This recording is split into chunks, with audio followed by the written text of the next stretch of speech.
Hello, selamat malam. Welcome Leonardo Gunawan, Betalia Bong, and semuanya.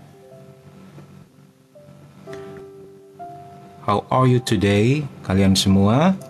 Teman-teman Komsa dimanapun berada, di darat, laut maupun udara. Malam ini kita live-nya agak telat ya.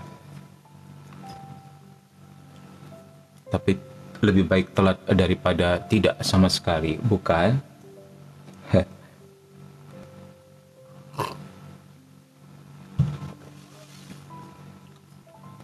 Ya.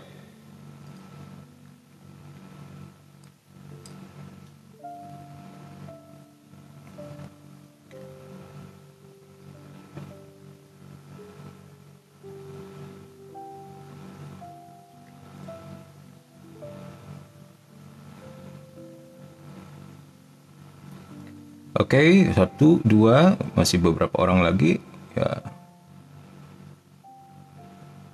Nanti jika ada orang kita bisa mulai dengan doa. Welcome semua yang baru datang.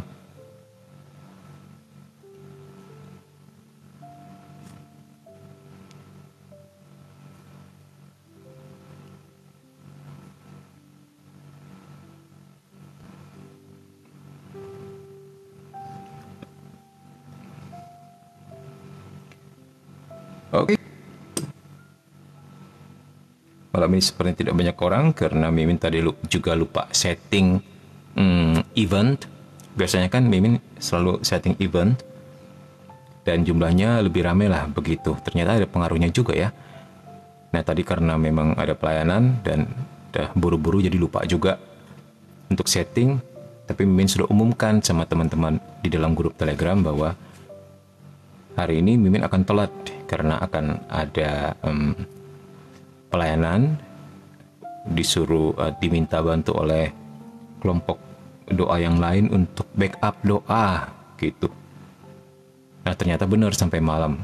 Untungnya tidak begitu banyak manifestasi yang ajaib sehingga masih bisa terkontrol dan hanya sedikit wasting time ya. But overall semuanya baik-baik saja. Oke baik, sebelum kita mulai, kita mau berdoa dulu.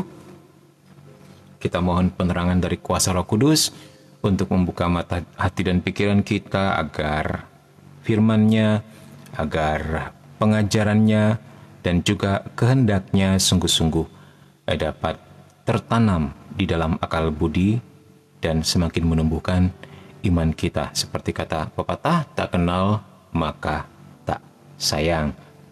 Jadi kita mohon kuasa Roh Kudus untuk menerangi akal budi dan pikiran kita agar kita dimampukan untuk boleh memahami Dia, memahami misteri dan jalan-jalannya, semakin mengenalnya, semakin menyayanginya.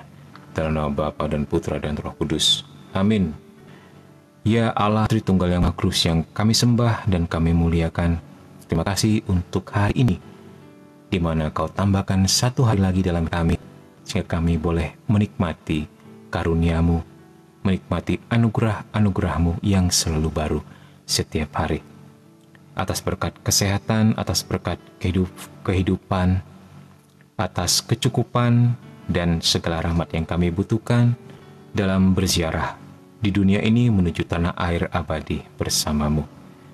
Buka mata hati dan pikiran kami, agar kami pada malam ini boleh semakin memahami, semakin mengenal-Mu dan semakin mencintai-Mu lewat katekismus Gereja Katolik. Terima kasih Tuhan, kami mohon kuasa Roh Kudus-Mu untuk bersama-sama kami mengurapi kami. Sebab Dikau kami puji, kini dan sepanjang masa. Amin. Dalam nama Bapa dan Putra dan Roh Kudus. Amin. Oke, malam ini kita membahas apa, Mimin? Malam ini kita membahas tentang kemanusiaan Putra Allah. Iya.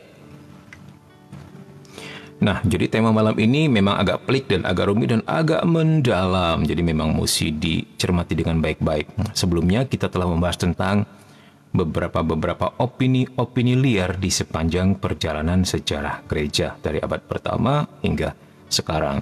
Jadi begitu banyak opini-opini liar yang akhirnya menjadi heresi dan menyesatkan, seperti yang sudah kita bahas kemarin. Apa saja itu, Min? Ya, seperti monofisitisme, ya, apalagi Nestorian, Arianisme, dan lain-lain, juga agnostisme. Sehat selalu, Min. Sehat selalu, Franz. Nah, terutama tentang Yesus Kristus itu sendiri yang adalah 100% Allah dan 100% manusia. Nah, itulah yang diajarkan oleh bapak-bapak gereja sejak awal. Tetapi ketika gereja mulai semakin kesini, semakin kesana juga, pada akhirnya banyak muncul penafsiran pribadi yang akhirnya menjadi bidah atau heresi. Nah, malam hari ini kita mau lebih mendalami lagi tentang kemanusiaan Putra Allah, bahwa dia sungguh Allah, sungguh manusia. Baik.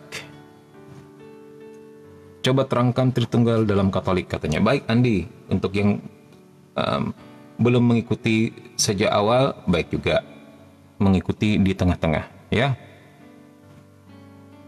Baik. Karena dalam inkarnasi, dalam persatuan yang penuh rahasia ini, kodrat manusia disambut, bukannya diinyahkan. Ini Gaudium et Spes 22,2.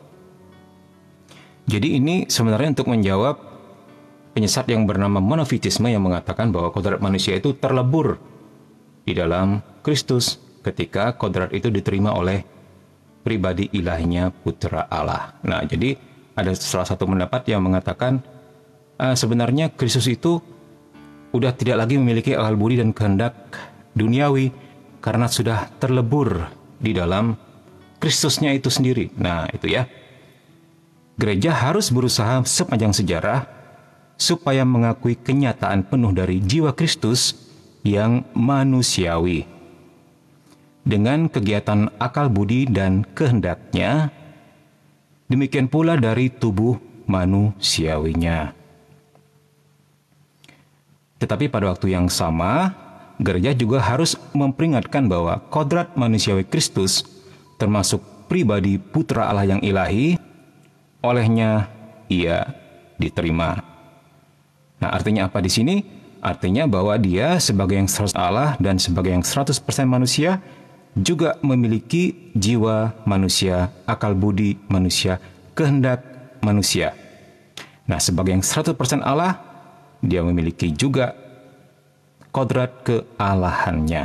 Jadi, di antara tiga pribadi ilahi ini, yaitu Bapa, Putra, dan Roh Kudus, ingat seperti yang Mimin katakan sebelumnya, hanya Firman yang menjadi manusia itu yang memiliki dua kodrat, yaitu kodrat Firman yang menjadi manusia dan kodrat dia sebagai manusia. Tetapi pribadinya satu dalam Yesus Kristus. Sementara Allah Tritunggal, kodratnya Allah, pribadinya Bapa, Putra, dan Roh Kudus. Ya, jadi ingat kemarin ya, di antara tiga pribadi tersebut hanya Yesus yang memiliki dua natur atau kodrat. Nah, pegang itu dulu untuk kita masuk ke dalam misteri-misteri berikutnya. Segala sesuatu yang Kristus ada dan lakukan dalam pribadinya, ada dan dilakukan pula oleh satu pribadi dari Tunggal. Nah, jadi Yesus sebagai manusia dan Yesus sebagai Allah itu merupakan satu pribadi. Ya, jadi bukan dua pribadi. Dua kodrat tapi satu pribadi. Bukan kebalik.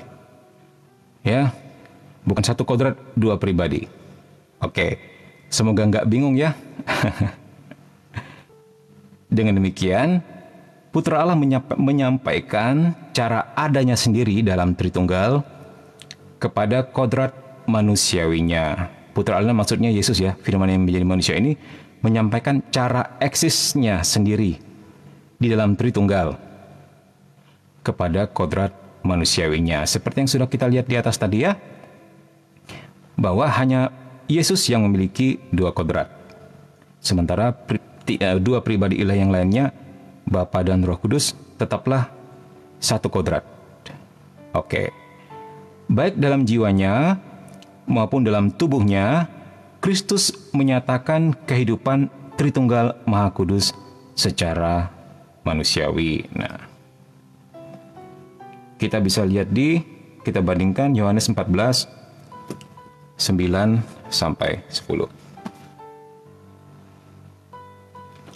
Yohanes 14, 9 sampai 10 kita lihat. Ayo yang punya kitab suci, kita bisa buka.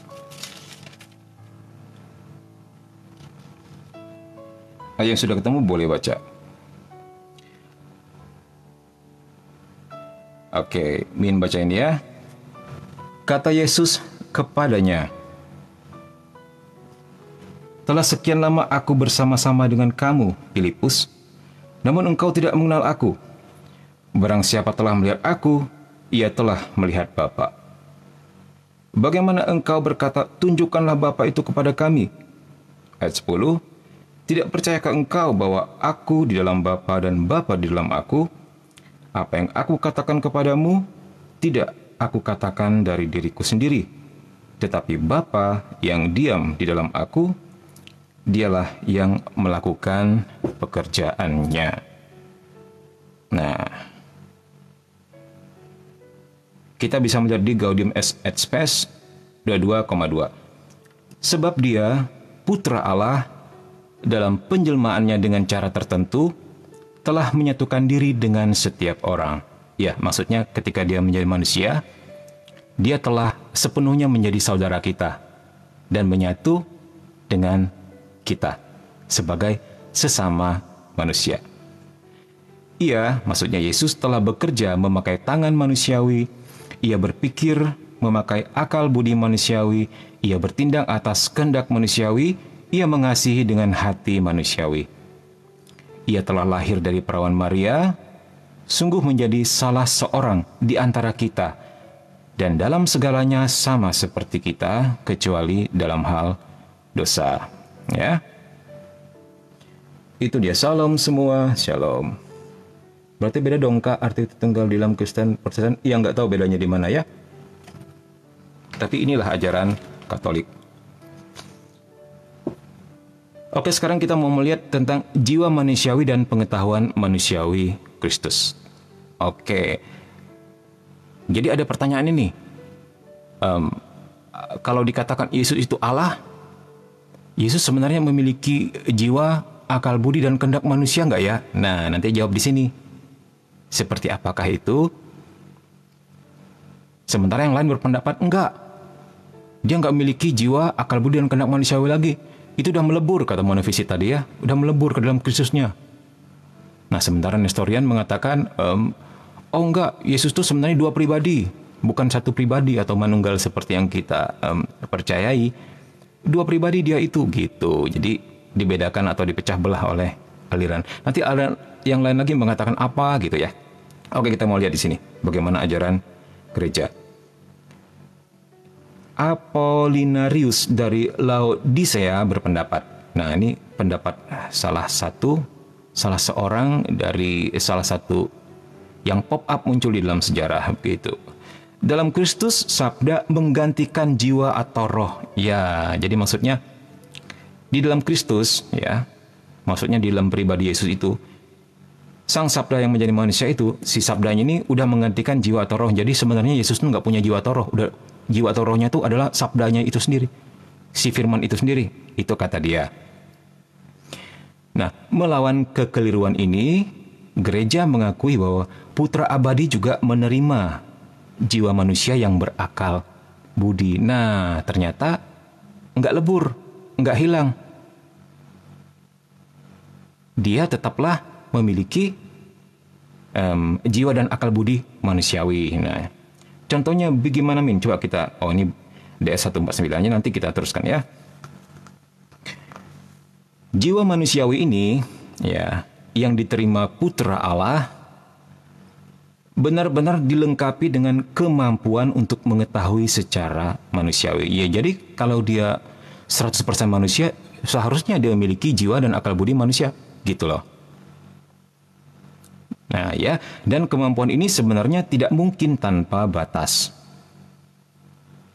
Karena kenapa? Ya karena pasti juga terbatas. Karena ia bertindak dalam kondisi historis Kondisi historis maksudnya ia bertindak di dalam sejarah, di dalam ruang dan waktu, Kisanak ya.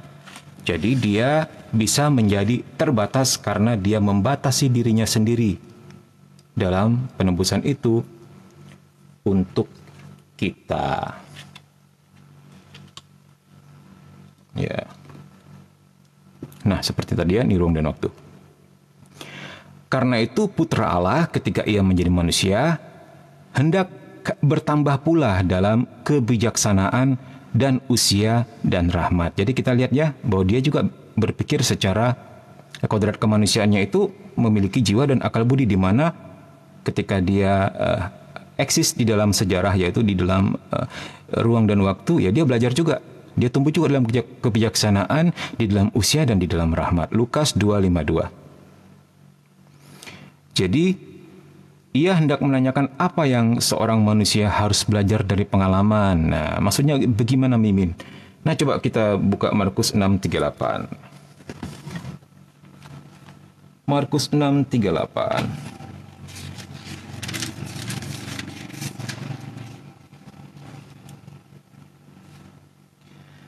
Tetapi ia berkata kepada mereka, "Berapa banyak roti yang ada padamu?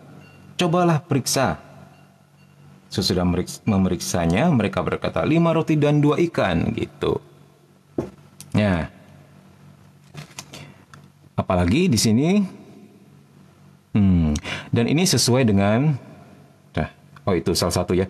Contoh yang lain lagi, kita lihat Markus 8:27. Markus 8:27.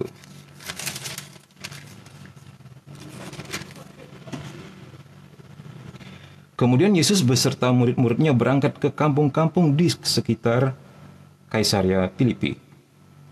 Di tengah jalan, ia bertanya kepada murid-muridnya, katanya, "Kata orang, siapakah aku ini?" Ya.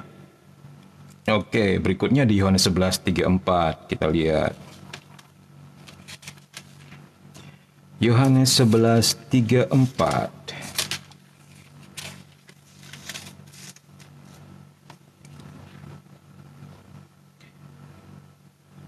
"Di manakah dia kamu baringkan?" tanya Yesus ya. Itu dalam peristiwa Lazarus. Jawab mereka, "Tuhan, marilah dan lihatlah." Nah, hal-hal seperti ini maksudnya ya. Oke, berikutnya. Dan ini sesuai dengan kenyataan bahwa ia dengan sukarela mengambil rupa seorang hamba. Filipi 2:7. Ayo buka Filipi 2:7. Wah, Amin, malam ini kita banyak buka-buka kitab suci ya. Iya, nggak apa-apa. Karena harus dicontohin. Nah, supaya kalian tahu bahwa ini tidak sembarangan, Kisanak.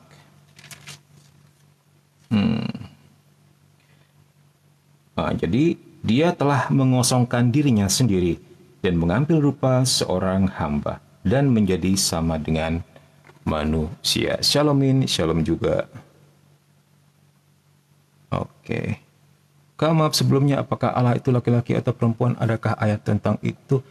Ya, Allah selalu begitu ditanya, siapakah engkau? Dia selalu bilang, aku adalah aku. Jadi, yang memberi nama Elohim atau YHWH itu adalah manusia. Memang dia tak terdefinisikan.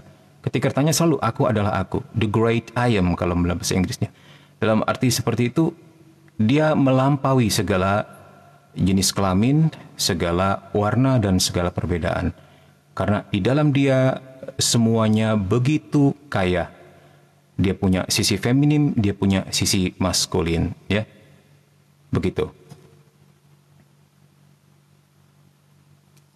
Oke, baik.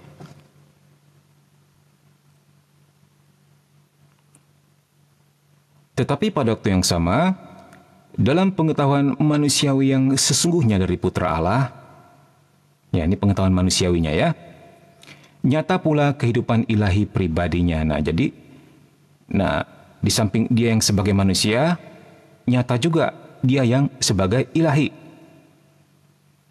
Nah, kodrat manusiawi dari Putra Allah ini, maksudnya kodrat manusianya, mengenal dan menyatakan dalam dirinya bukan dari dirinya sendiri, melainkan berdasarkan hubungannya dengan Sabda. Nah, however, dia adalah inkarnasi dari Sang Sabda ini. Jadi, terjadi sebuah pengetahuan yang tercipta atas dasar hubungan antara kodrat manusiawinya dia dengan kodrat ilahinya yang adalah Sang Sabda. Segala sesuatu yang dimiliki Allah. Begitu ya.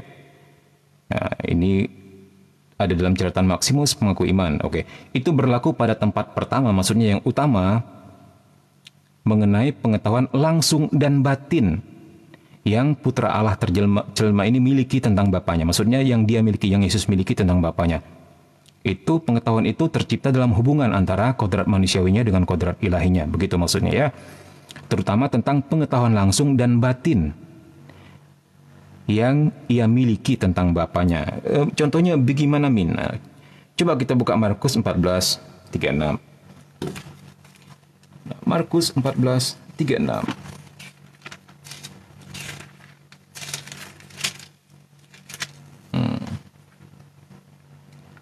Katanya, "Ya Abah, ya Bapa, tidak ada yang mustahil bagimu. Ambillah cawan ini daripadaku, tetapi janganlah apa yang aku kehendaki, melainkan apa yang engkau kehendaki." Mana lagi, Min? Matius 11:27. Oke. Ayo yang punya kitab suci, buka Matius 11:27. Kok tega sih biarin Mimin buka kitab suci sendiri? Oke. "Semua telah diserahkan kepadaku oleh Bapakku, dan tidak seorang pun mengenal anak selain Bapa, dan tidak seorang pun mengenal Bapa selain anak, dan orang yang kepadanya anak itu berkenan menyatakannya." Kita lihat lagi di Yohanes 1:18. Wow. Minum sebentar ya.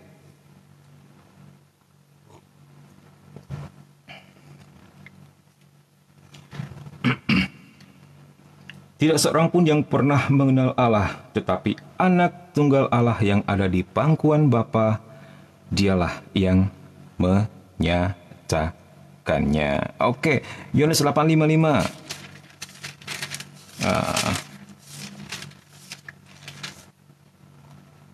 Yohanes 8:55. "Padahal kamu tidak mengenal dia." Dia maksudnya Bapa. "Tetapi aku," Yesus ini ya, "mengenal dia. Dan jika aku berkata, aku tidak mengenal dia, maka aku adalah pendusta, sama seperti kamu.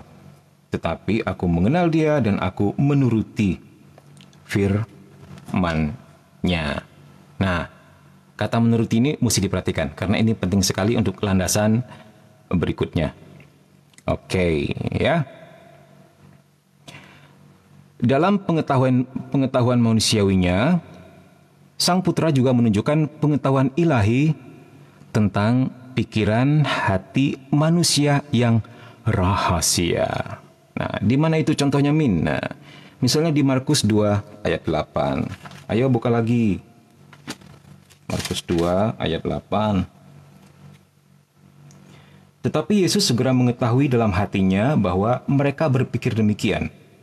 Lalu ia berkata kepada mereka, 'Mengapa kamu berpikir begitu dalam hatimu?'" Wow. Dia bisa mengetahui sebuah pengetahuan yang tidak diketahui manusia rata-rata. Dia tahu isi pikiran hati manusia. Nah, contohnya apa lagi, Min? Contohnya Yohanes 2:25. Ya, oke. Kita buka Yohanes 2:25.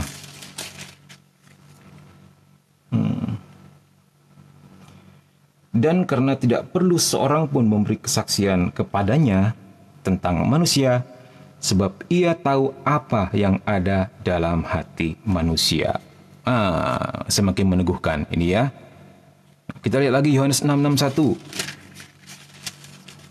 Yohanes 6:61. Yesus yang dalam hatinya tahu bahwa murid-muridnya bersungut-sungut tentang hal itu, berkata kepada mereka, Adakah perkataan itu menggoncangkan imanmu? Wow. Jadi dia tahu bahwa murid-muridnya bersungut-sungut begitu ya. Nah, ini tentang rahasia dalam hati manusia yang dia pun tahu gitu. Iya. Yes, Duinatur. Shalom, shalom juga. Konteks ini menggenapkan firman yang dulunya terdengar dan menjadi nyata. Allah 100% and manusia 100%. Yes. Kenapa Yesus turun ke tanah Israel? Kenapa tidak ke bangsa lain? Apakah ada ayat tentang ini? Ya, Mimin enggak menjawab pakai ayat ya, tapi nanti bisa dicari sendiri. Tapi intinya begini, dia harus turun ke salah satu bangsa. Gitu aja. Kalau dia turun ke dunia, dia harus turun ke salah satu bangsa. Dan suka-suka dia mau turun ke bangsa apa. Nah, kalau dia memilih Israel, juga pasti ada sebabnya. Nah, nanti dicari ayatnya. Ayatnya banyak sekali di kakak ibu. Kejadian, Keluaran, apalagi Kejadian, Keluaran, Imamat, Bilangan, Ulangan, di semua ayat-ayat awal ya. Gitu. Bahkan kota-kota pertama, bahkan Taman Eden dikatakan di mana itu? Di Efrat dan Tigris. Nah, sekitar Mesopotamia ya. Seperti itu. Cerita tentang Abraham yang dipanggil dari Ur Kasdim pergi ke tanah Kanaan di tanah terjanji di Israel dan sebagainya. Ya, menjawab singkat aja di sini ya, karena ini bukan apologetik. Ini pendalaman iman Katolik. Nanti bisa dicari sendiri atau bisa dibantu teman-teman yang lain membantu itu. Kita di sini bercerita tentang Duinatur Kristus sesuai tema. Oke, baik. Sampai di mana kita tadi? Karena Kristus dalam pribadi sabda terjelma ini, maksudnya dalam pribadi sabda terjelma ini dipersatukan dengan kebijaksanaan ilahi. Treng jam 11 ya. Oke, ingin ulangi. Karena Kristus dalam pribadi sabda terjelma dipersatukan dengan kebijaksanaan ilahi, maka pengetahuan manusiawinya mengetahui sepenuhnya keputusan-keputusan abadi. Yang untuk menyingkapkannya, ia telah datang. Jadi, apa yang sebelumnya tersembunyi akan disingkapkan oleh dia. Intinya seperti itu. Dan pengetahuan manusiawinya mengetahui sepenuhnya keputusan-keputusan ilahi. Jadi, dia tahu apa yang menjadi keputusan Allah, apa yang menjadi kehendak Allah atas manusia. Pengetahuan manusiawinya mengetahui pengetahuan ilahinya dalam hubungan ini, seperti yang sudah kita sebut di atas tadi ya. Oke. Yang mana untuk menyingkapkannya, ia telah datang untuk itu maksudnya. Kita lihat di mana contohnya Min. Kita lihat Markus 8:31. Markus 8:31.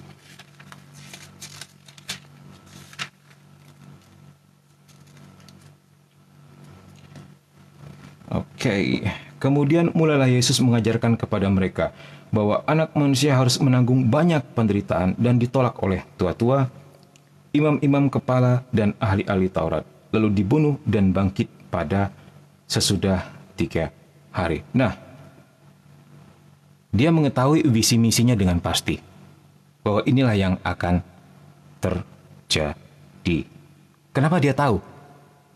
Ingat, kodrat manusiawinya terhubung dengan kodrat ilahinya. Dalam hubungan itulah pengetahuan itu diperoleh. Ingat ya, ini nggak pernah boleh dilupakan. Apalagi Min, kita lihat Markus 9:31. Oke.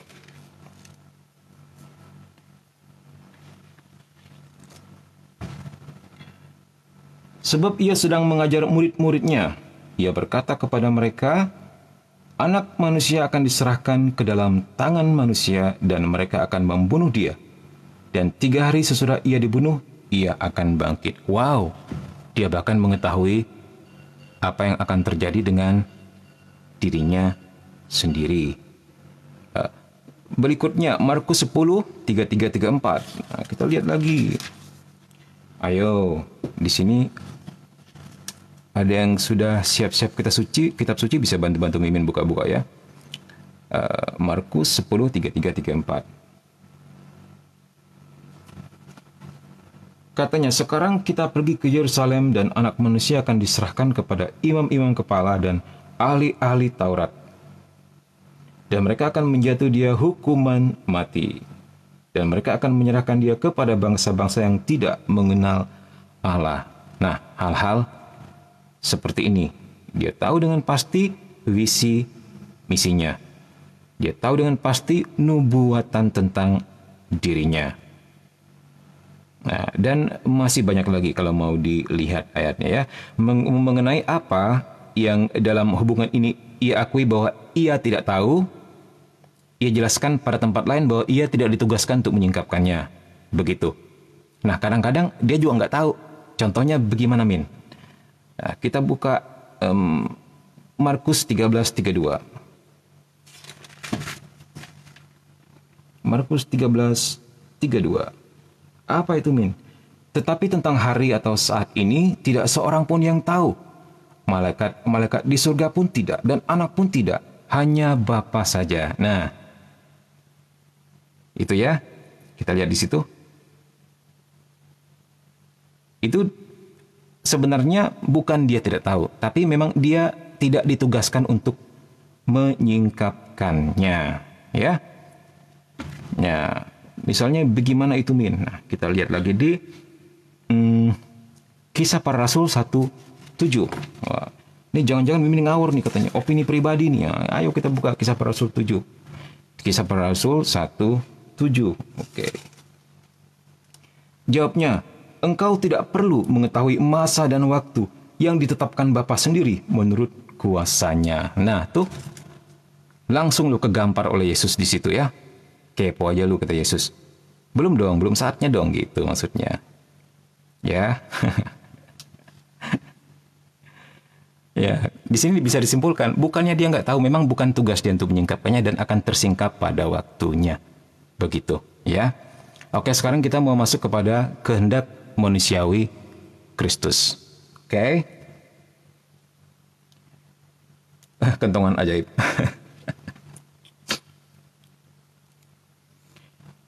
Sampai saat ini tentang hal ini ada yang ingin ditanyakan? Ada yang masih bingung tentang Duinatur Kristus? Mimin tentu lebih mengutamakan pertanyaan-pertanyaan tentang ini ya. Ya. Oke, sambil jalan ya. Teng tong, teng tong. Ini berat sekali, sungguh. Kalau kalian bisa mengerti, ya puji Tuhan. Ya. Kalau kalian tidak mengerti, ya bertanya deh. Semoga Mimin bisa jawab, karena ini misteri yang luar biasa dalam. Tetapi jangan khawatir, kalau kita sudah menyelesaikan semua ini, nah, kalian sudah boleh mati sudah. Sudah menjadi orang Katolik yang luar biasa pengetahuannya. Ya. Apa yang pengetahuan tersebut dicicil dari halaman-halaman depan, begini ya, kita sudah sampai halaman 124 ya. Begitu sudah menyelesaikan ini, wah ternyata begitu ya. Begitu loh. Mengerti dengan sendirinya secara utuh, secara holistik. Keseluruhan isi kitab suci.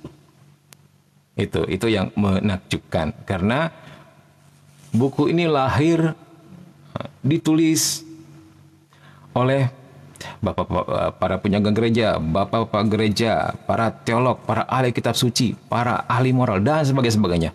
Sehingga menjadi yang namanya Katekismus Gereja Katolik. Yang sudah berumur 2000 tahun kisanak. Ya, oke, baik. Jadi yang belum tahu, Katekismus adalah buku kedua yang terindah, yang terhebat setelah kitab suci, dan itu wajib dipegang dan dibaca semua orang Katolik. Oke, baik.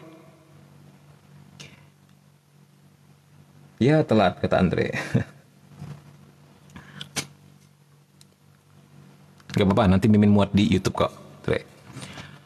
Oleh karena itu, gereja mengakui dalam konsili ekumenis ke-6, ya, yaitu konsili apa? Masih ingat konsili ekumenis yang ke-6, konsili apa? yang pada tahun 661 itu udah pernah lahir belum? Ya, betul, kata si Mawar. Konstantinopel III, ya.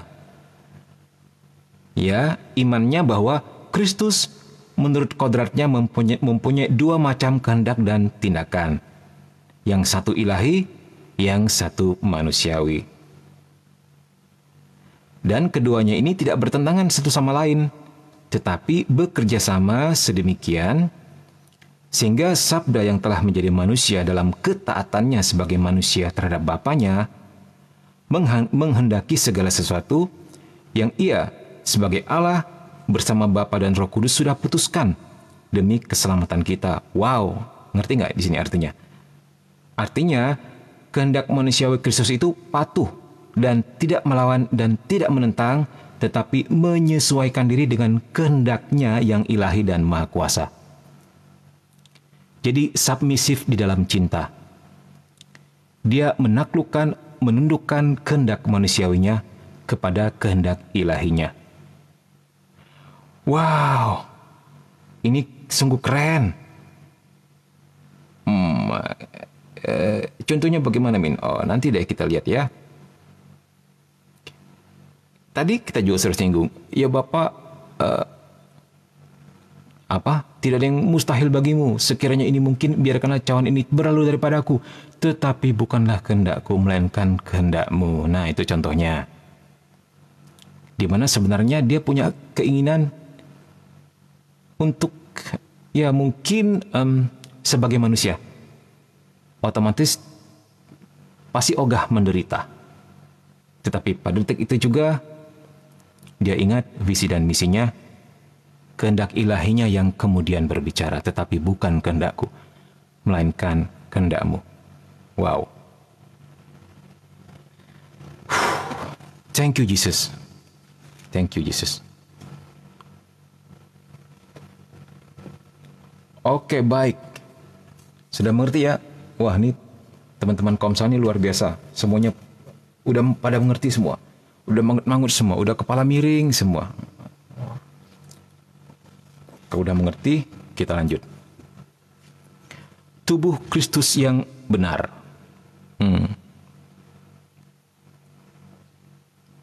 Oke, baik. Intinya nanti kita lihat di teks-teks singkat, ya. Karena sabda menjadi manusia dan menerima kodrat manusia yang sesungguhnya, ingat tadi diatur, maka Kristus terbatas dalam tubuh. Ya, betul. Karena begitu dia dilahirkan, dalam kurung tetapi bukan diciptakan, ya, otomatis dia masuk ke dalam sejarah, masuk ke dalam ruang dan waktu.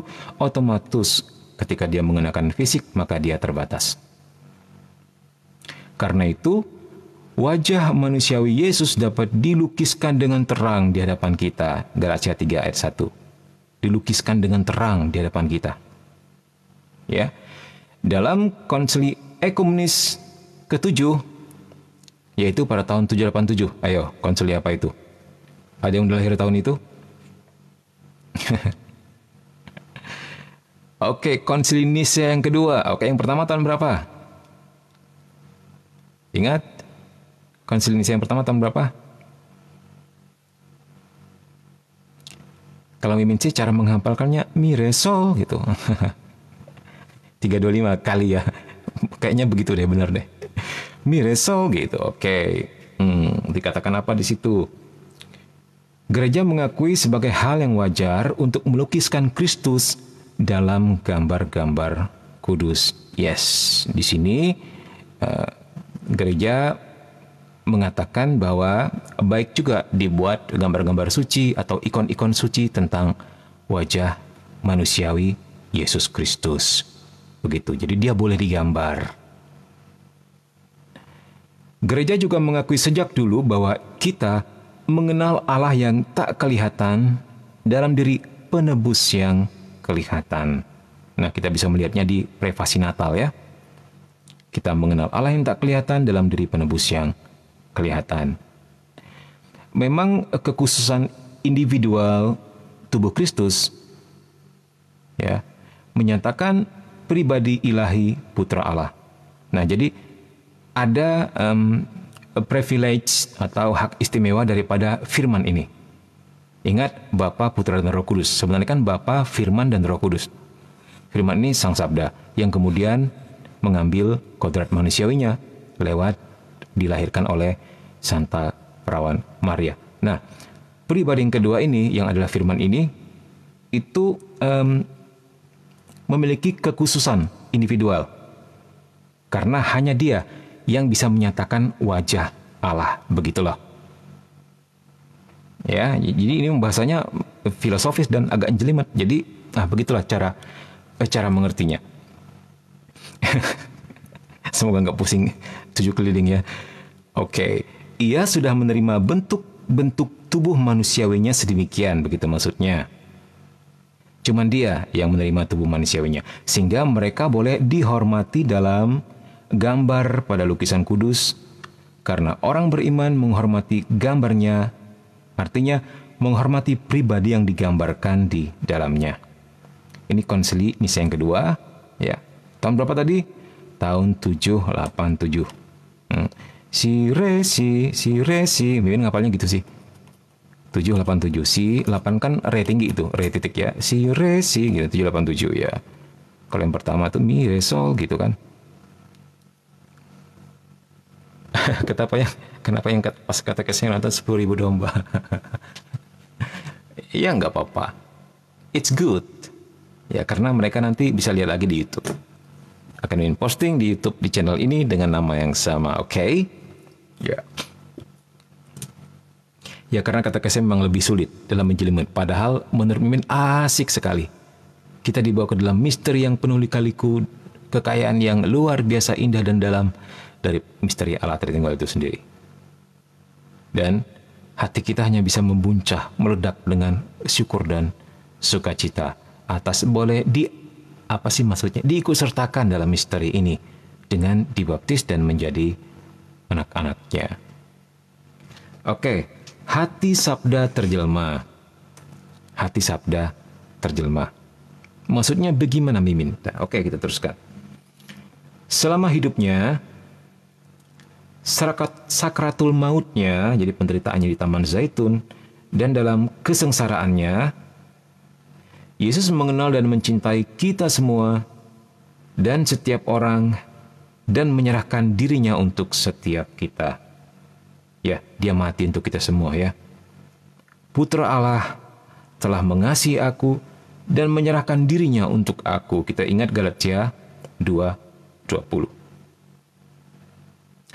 Ia mencintai kita dengan hati seorang manusia.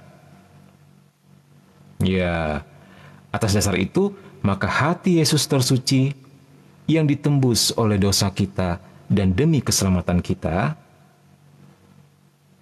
dilihat sebagai tanda pengenal paling ampuh dan sebagai lambang cinta yang dengannya penebus ilahi tetap mencintai Bapa abadi dan semua manusia. Ini indah sekali ya, indah sekali. Bahwa dia mencintai kita dengan hati manusiawi, juga dengan hati ilahinya. Jadi Mimin jadi ingat film-film tertentu yang menurut Mimin sangat menarik. Kenapa ya? Selalu film Spider-Man dibanding film Batman, dibanding film Superman, dibanding film superhero yang lain. Menurut Mimin, nggak tahu menurut teman-teman yang lain, Spider-Man tuh lebih menarik. Kenapa? Mimin merasa dia tokoh yang lebih membumi. Terus melibatkan banyak emosional di dalamnya. Banyak adegan ini dan adegan itu yang menggugah dramatisir antara hubungan sesama manusia. Ya, jadi bukan soal mengalahkan kejahatan atau yang jahat atau monster-monster atau alien begitu doang, enggak. Hubungannya dengan pacarnya, hubungannya dengan musuhnya, hubungannya sama bibinya dan sebagainya. Itu menarik karena sangat membumi dan sangat manusiawi. Nah, mungkin bisa jadi seperti itu. Kenapa pada akhirnya dia turun ke dunia? Lebih bisa menggugah kita dan menggerakkan hati kita. Ingat di depan kemarin kita telah berbicara tentang apa? Mengapa sih dia mau turun ke dunia? Nah, kita sudah bicara kemarin ya. Pertama, untuk manusia dan untuk keselamatan kita, untuk mendamaikan kita dengan Allah dan dengan demikian menyelamatkan kita, apalagi supaya dengan demikian kita mengenal cinta Allah. Ya, enggak ada kasih yang lebih besar daripada seseorang yang telah memberikan dirinya untuk sahabatnya. Akhirnya kita mengerti di situ. Terus untuk menjadi contoh kekudusan bagi kita, dia mengatakan, pikulah kuk yang kupasang dan belajarlah daripadaku. Akulah jalan kebenaran dan hidup. Dan sebagainya, dan sebagainya. Apalagi?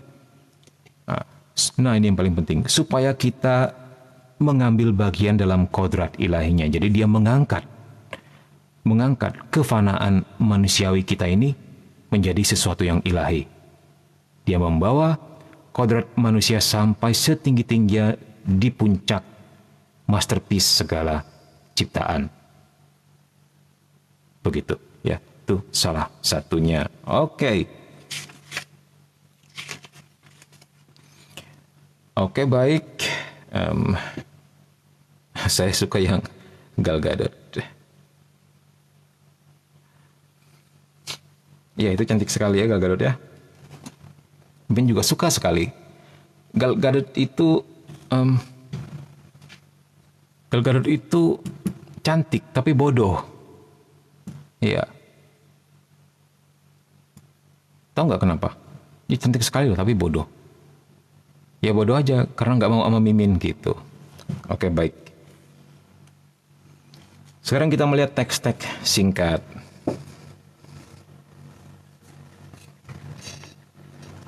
Nah, dari Max, tolong jawab, sebenarnya Yudas di Kisah Para Rasul 1 itu mati karena saat membeli sebidang tanah atau mati karena apa gitu katanya. Oke, nanti teman-teman yang bisa bantu jawab bisa juga membantu Max ini ya. Oke, baik. Nah, kita lihat ini penting sekali kesimpulannya. Oke, sedikit saja. Pada waktu yang telah ditentukan Allah, Putra Allah yang tunggal, Sabda abadi ini, dan citra hakikat Bapa telah menjadi manusia. Ia telah menerima kodrat manusia tanpa kehilangan kodrat ilahi. Dan sebaliknya, Ia adalah Allah yang menjadi manusia tanpa menghancurkan kemanusiaannya.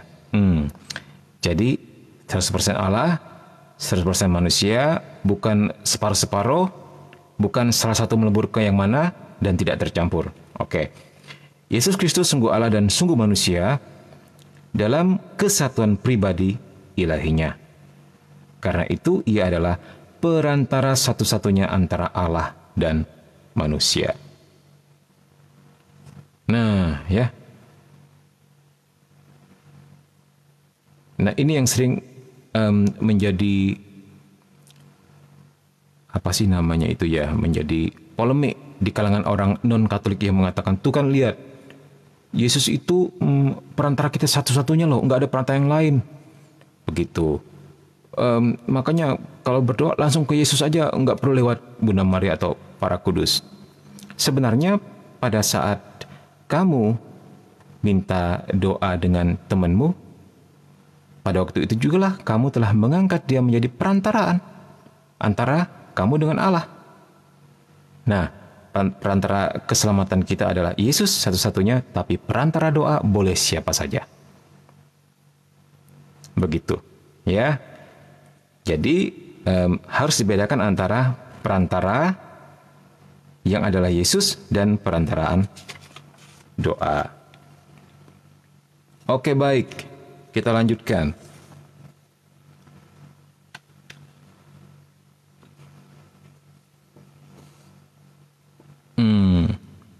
Poin berikutnya ya. Ya, kalian boleh saling bertanya jawab di bawah, tapi juga tampil tetap mendengarkan, oke? Supaya tidak terputus suksesi pengetahuan ini. Cie, pakai istilah suksesi.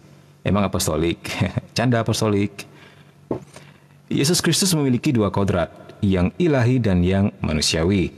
Keduanya tidak dicampur adukan satu dengan yang lain, tetapi disatukan dalam pribadi Putra Allah yang satu. Oke? Tim pendengar. Cungko, Cungko Ren, bangsa Cungko, wah, luar biasa. Ya, semoga kita lebih banyak dapat orang Cungko yang akhirnya mengenal Yesus ya. Amin. Semoga si Cungko Ren ini bisa mewakili nanti. Kita bisa utus dia ke tanah daratan ya.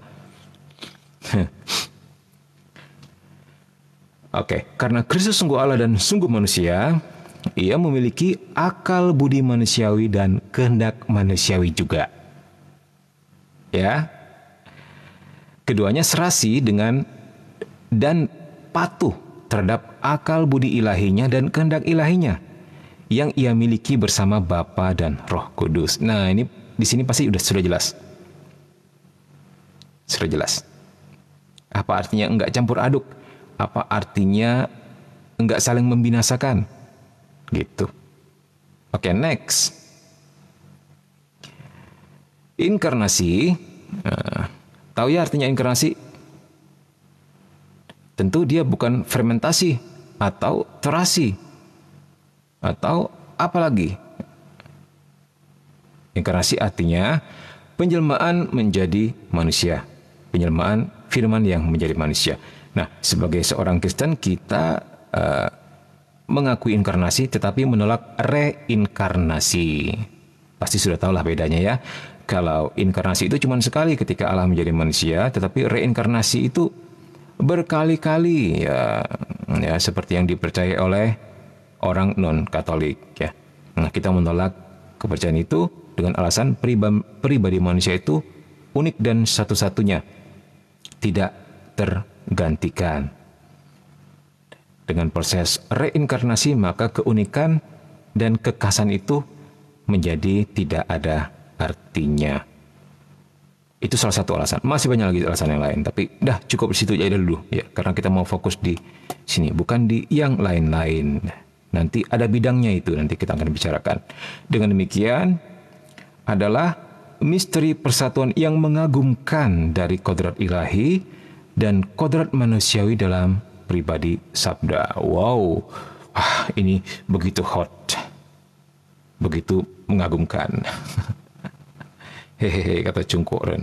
Cungko Ren, kamu ketika kamu nanti sampai di Cina, kamu pilih gereja yang mana? Di sana ada 2 gereja. Gereja Patriot, buatan pemerintah, dan gereja bawah tanah yang bersumber asli ke Vatikan, tapi dikejar-kejar.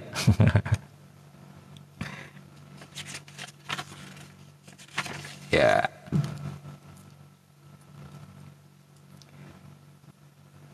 Sebenarnya ini sudah habis pembahasan kita ya, cuman 1 jam lebih aja. Mimin belum belajar ini. Nanti malu Mimin kalau nggak bisa jawab. Aduh. Oke deh, kita ambil sedikit aja tentang ini ya. Sampaikan jam 12 ya. Ini Mimin belum belajar sebenarnya. Karena untuk memberi live ini Mimin harus belajar juga loh. Belajar lagi gitu loh. Buka buku lagi, nggak sembarangan. Takut salah omong, waduh langsung Mimin dibakar seperti penyihir zaman dulu di tiang bakaran. Oke dah, kita bahas ya sedikit. Kalian sih nggak ada tanya-tanya. Kalau pertanyaan yang persis seperti yang kita bahas ini, yang pasti diutamakan. Karena bukannya Mimin nggak mau jawab pertanyaan yang lain. Begini loh, misalnya kita lagi membahas rumah A. Mimin udah masuk ke dalam pintu rumah itu. Nah, Mimin sedang menikmati, sedang eksplorasi rumah itu gitu. Ketika ditanya pertanyaan B, C, dan D, Mimin mesti keluar rumah lagi. Masuk di rumah B, masuk di rumah C. Jadi itu butuh muter otak lagi gitu loh. Jadi ya nanti deh kalau nggak ada pertanyaan yang di rumah A ini baru kita lompat ke B dan C ya. Begitu maksud Mimin. Tapi kalau ternyata B dan C akan dibahas nanti di halaman berikutnya, ya udah nunggu gitu. Oke ya, kita lihat dikandung dari Roh Kudus dilahirkan oleh perawan Maria. Maksudnya bagaimana Min? Oke, dikandung dari Roh Kudus. Baik. Kita ingatkan 3 salam Maria di awal sebelum Rosario. Salam Putri Allah Bapa. Salam Bunda Allah Putra. Apalagi? Satu lagi. Salam apa? Ayo. Satu lagi. Salam apa?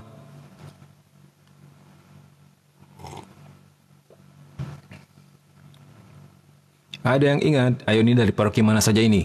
Ayo kenalan dulu di sini.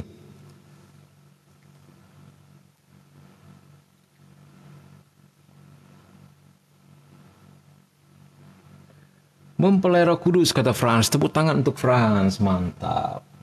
Tuh yang lain pada nggak bisa jawab tuh. Cuma Franz. Menghebat kau Franz ya malam ini. Roh Kudus turun atas Franz.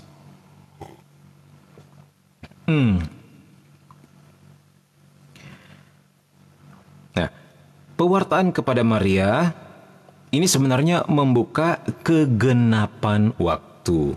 Kita bisa lihat di Galatia 4:4. Itu apa itu, Min? Ya, buka dong, nanya-nanya. Galatia 4:4. Min bacain dia, dari tadi doang yang bacain, kalian nggak mau bacain. Tetapi setelah genap waktunya, maka Allah mengutus anaknya yang lahir dari seorang perempuan dan takluk kepada hukum Taurat. Itu dia, kegenapan waktu. Janji-janji terpenuhi. Persiapan sudah selesai. Kalau bahasa gamenya apa? Anak-anak gamer. Mission complete. Mencukupan lagi. Artinya Mimin lagi semangat ini. Maria dipanggil atau terpanggil supaya mengandung dia, yang di dalamnya akan tinggal seluruh kepenuhan kealahan secara jasmania. Kolose 2:9. Buka lagi, nanti dipikir Mimin ngawur ini. Kolose 2:9. Itulah sebabnya Allah sangat meninggikan dia dan mengaruniakan kepadanya nama. Oh, ini Filipi, sorry. Wah, Kolose 2:9. Mimin bisa salah baca juga? Bisa dong, kan Mimin juga manusia. Mimin cuma memiliki satu kodrat. Beda sama Yesus yang punya 2 kodrat ya. Kolose 2:9. Semoga nggak salah lagi. Sebab dalam dialah berdiam secara jasmania seluruh kepenuhan kealahan. Nah, nanti kita akan lihat konsekuensi kalimat ini apa. Kita akan lihat. Kamu nggak bisa lari kemana. Jawaban ilahi atas pertanyaan Maria, bagaimana mungkin hal itu terjadi karena aku belum bersuami? Begitu. Lukas 1:3-4. Nah, terjemahannya seperti ini. Tapi dalam bahasa aslinya sebenarnya hendak mengungkap seperti ini loh. Bagaimana mungkin karena aku itu telah bersumpah untuk tidak bersuami. Begitu. Nah, ternyata dokumen-dokumen gereja membuktikan bahwa diduga Bunda Maria ini sudah memilih hidup bertarak. Atau salah satu bagian dari kelompok Esseni yang seperti Yohanes Pembaptis, yang memilih hidup bertarak atau tidak menikah dan pertapa di padang gurun. Begitulah, dan kelompok-kelompok itu juga telah ada sejak zaman dahulu yang menjadi cikal bakal pertapaan Karmel, begitu ceritanya ya. Itu dia. Jadi diduga Bunda Maria adalah juga salah satu kelompok daripada kaum Esseni ini yang sudah memilih hidup bertarak. Dia kaget, bagaimana mungkin intinya. Kan aku udah mengikrarkan untuk hidup bertarak, atau aku kan orang Esseni gitu lah maksudnya.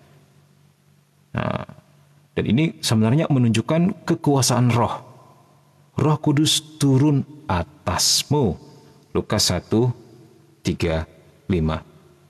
Dari Protestan Min jadi agak ngelag. Nggak apa-apa, dengerin aja.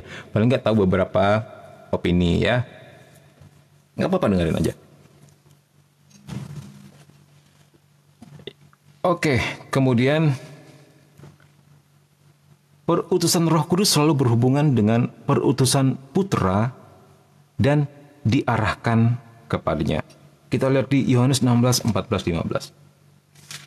Yohanes 16:14-15.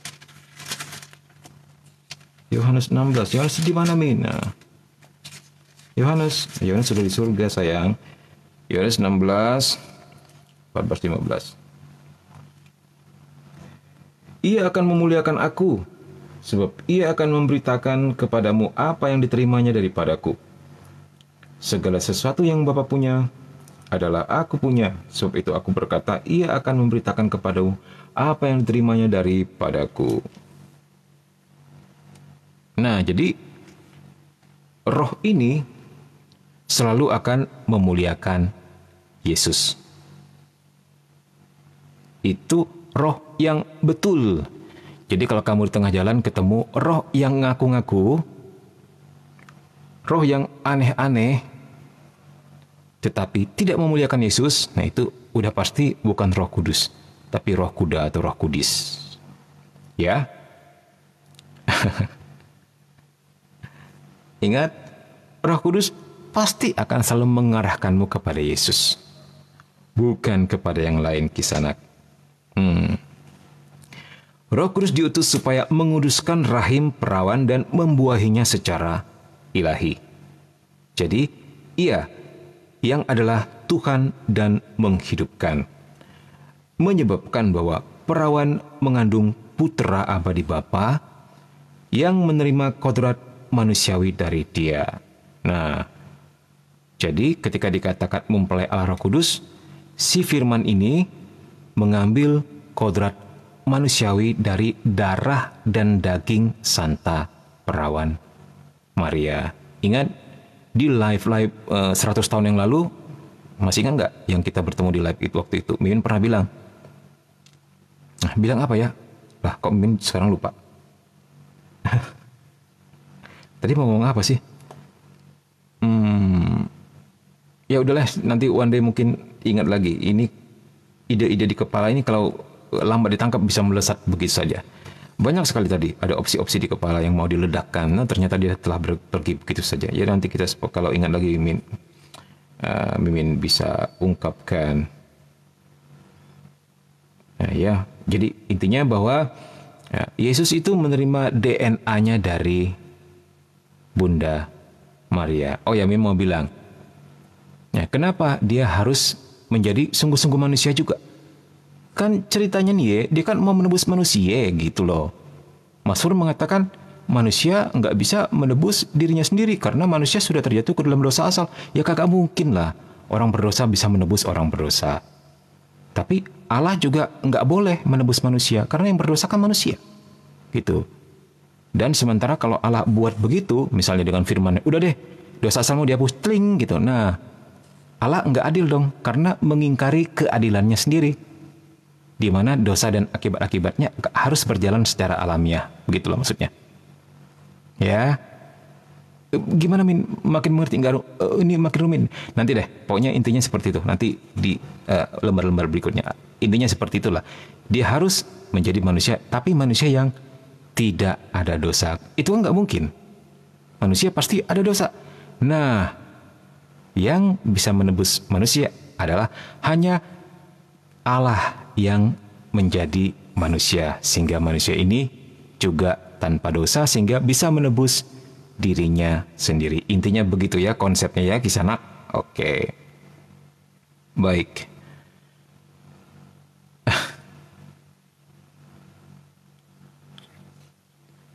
Bunda Maria adalah wanita pertama yang menerima Ekaristi Kudus dalam rupa tubuh dan darah. Yes, that's right. Sampai di mana tadi? Putra tunggal Bapa yang dikandung oleh perawan Maria sebagai manusia adalah Kristus. Artinya diurapi Roh Kudus ya. Kristus artinya yang diurapi ya.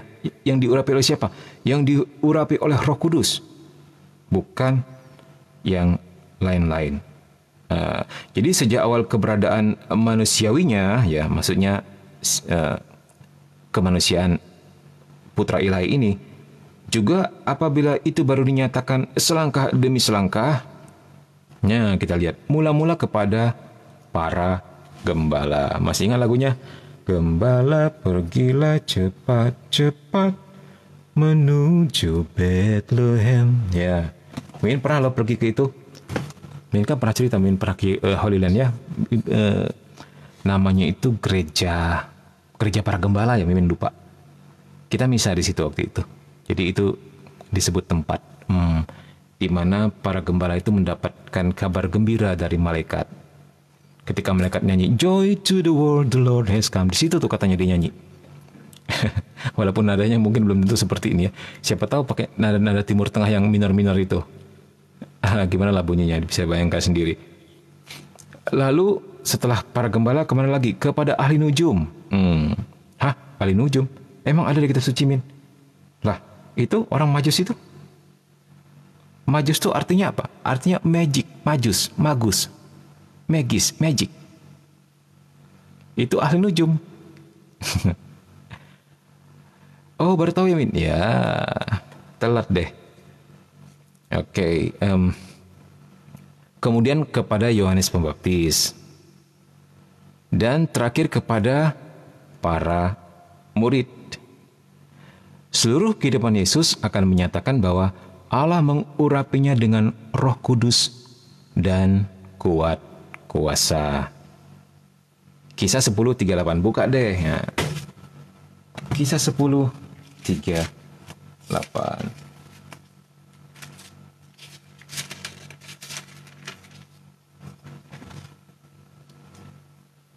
Yaitu tentang Yesus dari Nazaret. Nah, bagaimana Allah mengurapi dia dengan Roh Kudus dan kuat kuasa. Dia yang berjalan berkeliling sambil berbuat baik dan menyembuhkan semua orang yang dikuasai iblis. Sebab Allah menyertai dia. Oke.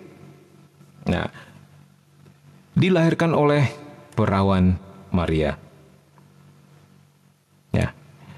Apa yang diajarkan Gereja Katolik percaya dan ajarkan tentang Maria berakar dalam iman akan Kristus, tetapi sekaligus juga menjelaskan iman akan Kristus. Nah, jadi Maria sama Kristus ini erat sekali hubungannya. Erat sekali hubungannya. Nanti kita akan lihat di mana. Pilihan Maria sejak kekal. Nah,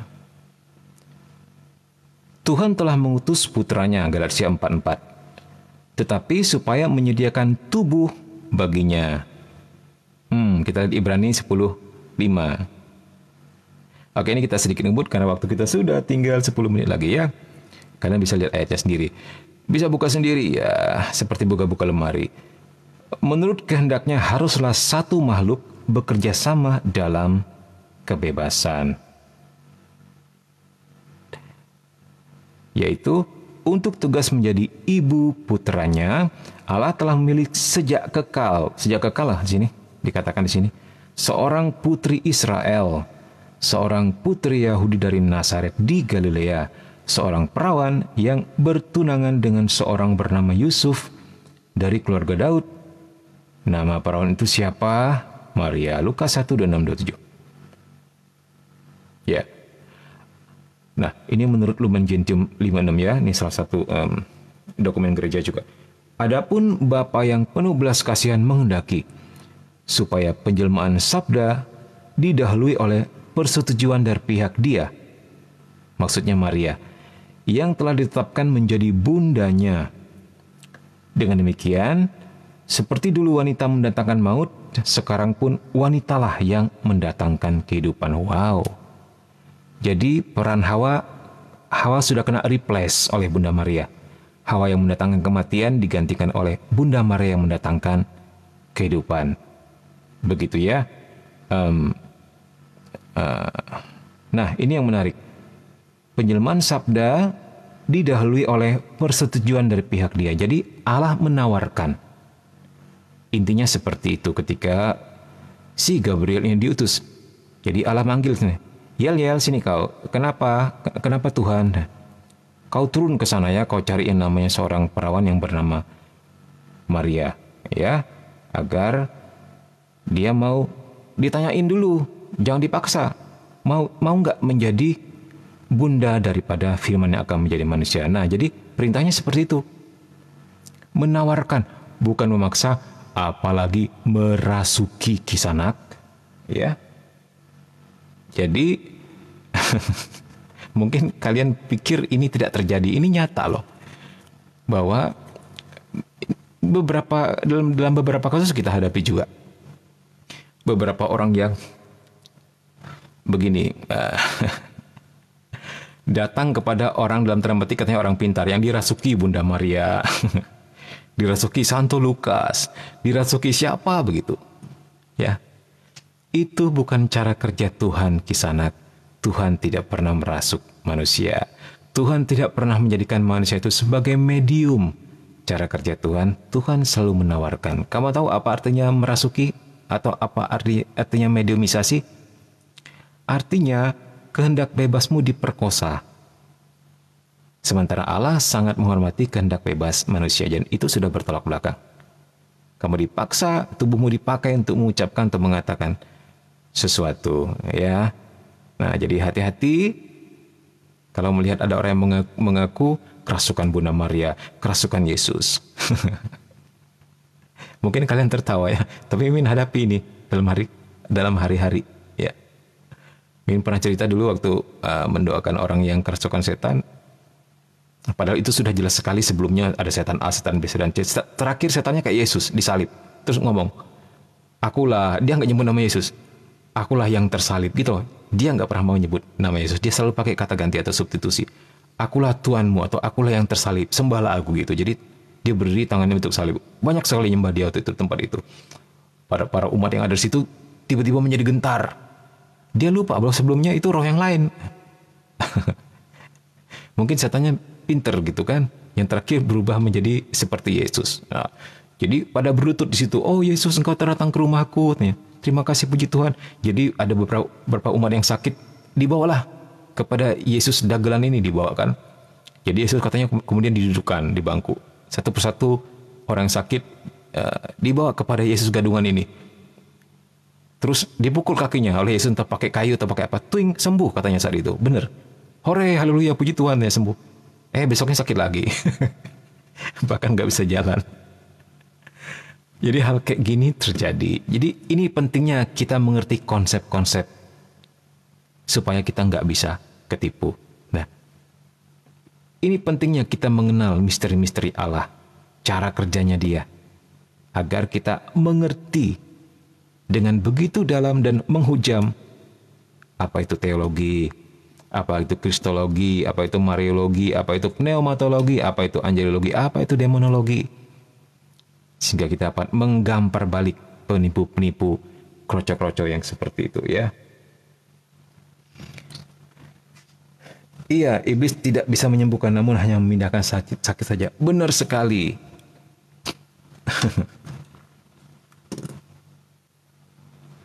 Kalau dia Eden itu bagaimana? Ya begitulah. Ya mungkin kalian tertawa kerasukan Bunda Maria kayak gimana gitu ya. Itu terjadi. Bahkan sampai terkenal ke Malaysia katanya orangnya. Begitu kan. Bahkan ada yang bikin buku doa segala. Wah, lama-lama nih jadi ngomongin orang. Gak boleh. Kita kembali ke firman. Tinggal berapa menit lagi? 5 menit lagi. Oke, baik. Oke, sepanjang perjanjian lama, panggilan Maria sudah dipersiapkan oleh perutusan wanita-wanita saleh. Nah, maksudnya bagaimana Min? Kita lihat. Kendati ketidaktaatannya, sejak awal sudah dijanjikan kepada Hawa bahwa ia akan mendapat turunan yang akan mengalahkan yang jahat. Di mana itu Min? Kejadian 3:15. Ayo kita buka Kejadian 3:15. Mimin menghafalnya sebagai kejadian Midosol gitu. Kejadian 3:15. Ini terkenal sekali ini ya. Jadi kalian wajib tahu, wajib hafal. Aku akan mengadakan permusuhan antara engkau dan perempuan ini, antara keturunanmu dan keturunannya. Keturunannya akan meremukkan kepalamu. Maksudnya keturunan perempuan itu ya. Akan meremukkan kepalamu, maksudnya kepala ular. Dan engkau akan meremukkan tumitnya. Nah, Kejadian 3:15 ini ditafsir oleh para bapak-bapak gereja sebagai proto-evangelion, atau inilah kabar gembira, kabar gembira atau pre-injil, begitu loh maksudnya. Kayak prequel ya kalau dalam film ya. Inilah sebenarnya kabar gembira. Sudah dijanjikan dari keturunan seorang wanita yang baru itu akan meremukkan kepala ular. Ya, jadi Tuhan baik sekali kan. Baru aja jatuh ke dalam dosa, langsung Dia janjikan keselamatan. Gila nggak tuh? Kalau lu gimana? Ketika orang bersalah kepada lu mungkin ingat berbulan-bulan, bertahun-tahun, mungkin puluhan tahun. Baru kemudian bisa mengampuni, ya misalnya begitulah. Tapi Allah baik sekali, pada saat manusia jatuh dalam dosa, langsung dia janjikan penyelamatan. Waduh, give thanks to the Lord ya. Luar biasa. Dan akan menjadi ibu semua orang hidup. Nah, ibu semua orang hidup. Kejadian 3:20. Manusia itu memberi nama Hawa kepada istrinya sebab dialah yang menjadi ibu semua yang hidup. Nah, ketika akhirnya Hawa menjadi ibu semua orang yang mati, Maria lah yang menjadi ibu semua orang yang hidup. Karena Maria adalah Hawa yang baru. Berdasarkan janji ini, Sarah mendapat seorang putra kendati usianya sudah lanjut. Ingat, janji ini nggak terputus, walaupun sebenarnya secara alamiah, secara manusiawi harusnya putus.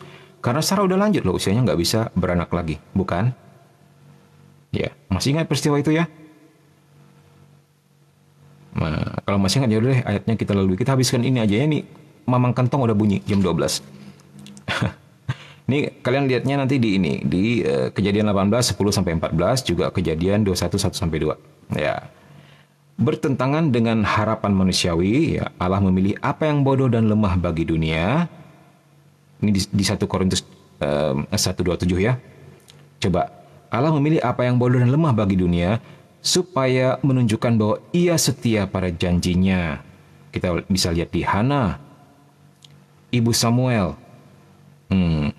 Kenapa memang dengan Ibu Samuel? Ya, Deborah, Ruth, Yudit, dan Esther. Demikian pula banyak wanita yang lain lagi. Maria adalah yang unggul di tengah umat Tuhan, yang rendah dan miskin, yang penuh kepercayaan, mendambakan serta menerima keselamatan dari Allah itu sendiri. Akhirnya ketika muncullah ia, Putri Sion yang amat mulia, sesudah pemenuhan janji lama dinanti-nantikan, genaplah masanya. Ini Lumen Gentium 55. Oke, thank you. Ya, wanita itu akan meremukkan kepala ular. Yes, itu dikenal sebagai proto evangelium yang mendahului Injil. Itulah artinya kabar gembira ya. Kabar gembira, Injil. Kirain mie goreng nyata mie doso. Malam-malam kan seper begini ada mie goreng atau keroncongan. Oke. Aku lapar kata Franto. Jadi lapar tuh si Franto. Andre lu tanggung jawab tuh kirim 1 bungkus Indomie, 1 dus Indomie ke si Frans di mana? Di NTT ya.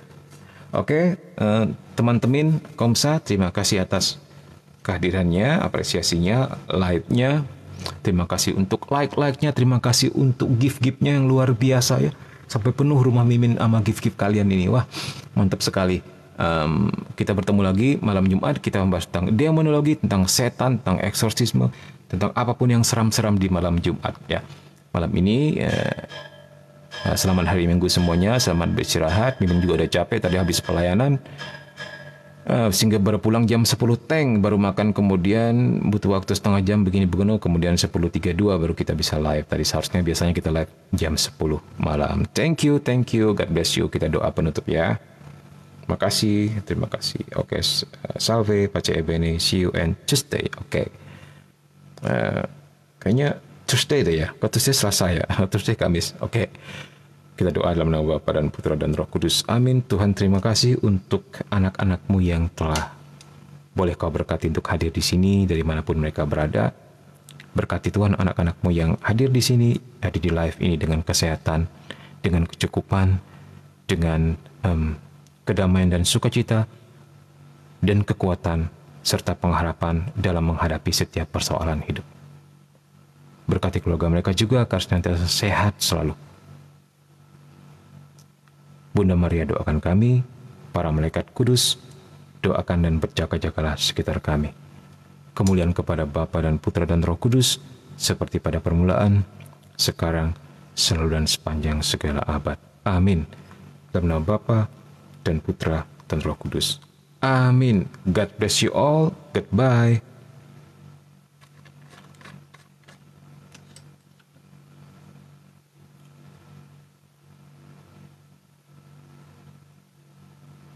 Jangan lupa nanti lihat di YouTube. Oke.